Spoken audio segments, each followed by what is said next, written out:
Alam mo itong mansyon na to, parang isang malaking kulungan to eh. Parang pag-ibig mo kay Princess, nakakulong, hindi makalabas.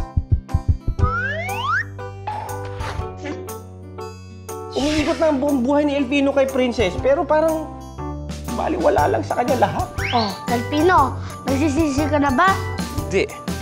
Inagalit ka ba sa akin? Hindi ko kaya magalit sa'yo, Pepay.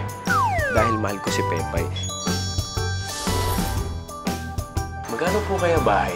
Actually, bahay mo. Si Pepay po. Yung pag-ibig na, isang araw yun na mapapahamak sa'yo. Eh, kaysa naman pumapahamak si Pepay.